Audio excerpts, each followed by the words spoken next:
Dennis Rodman is back from North Korea with a message to the president from North Korean leader Kim Jong Un. The former NBA star visited the North Korean leader, and these are some pictures of them bonding at a basketball game a bit earlier this week. They ignited a wave of criticism, though, considering North Korea's human rights violations. In his first television appearance since he returned, Rodman says Jong Un had a message for President Obama. Take a listen. And the one thing he asked me to give Obama something to say and do one thing. He wants Obama to do one thing, call him. He wants a call from President Obama? That's right. He told me that. He said, if you can, Dennis, I don't want to do war. I don't want to do war. He said that to me. So, basketball ambassador or unwitting pawn? Joining us now, columnist and author Gordon Chang. Gordon, good to see you.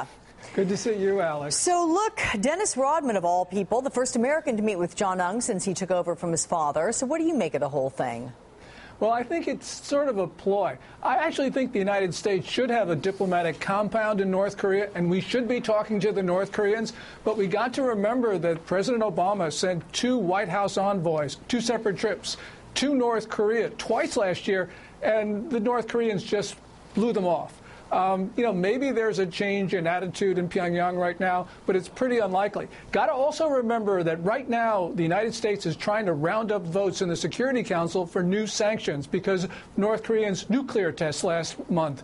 And so I think that this is more just sort of trying to defer that, to undermine the American push for sanctions. I don't think that it's a real outreach.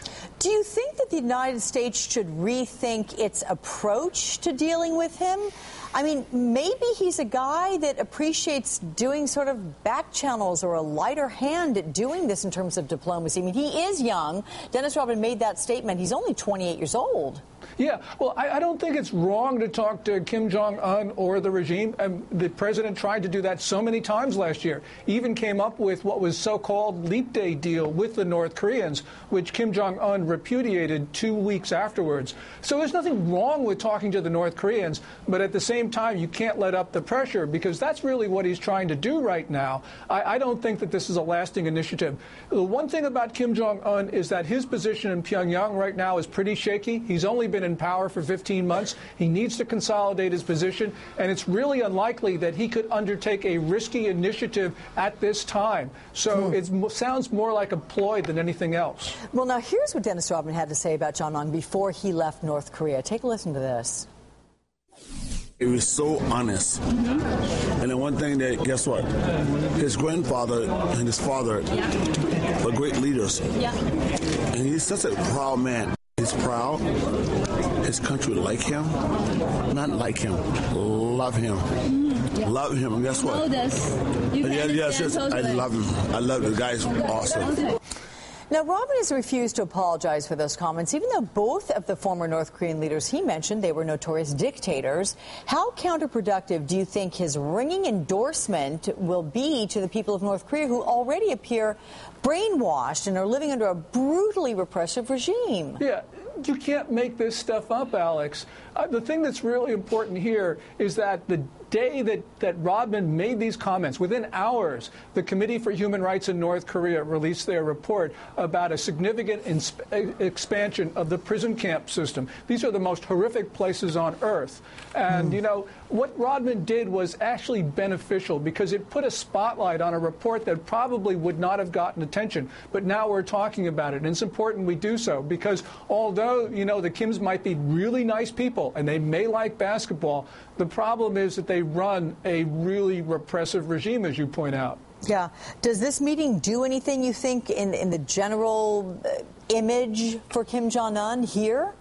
I don't think so because, you know, North Korea is bizarre. You know, Dennis Rodman is strange. You put them together and you get the festival of the weird.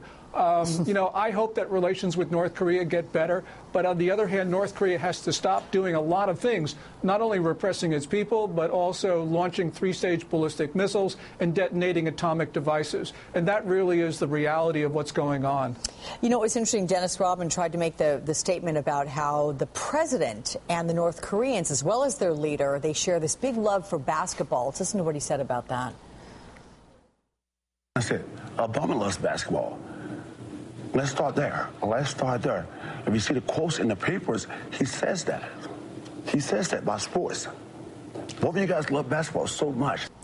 Can sports serve as a unifying ambassador of sorts, ultimately? Well, you know, it did in the case of China with ping-pong diplomacy in the 1970s.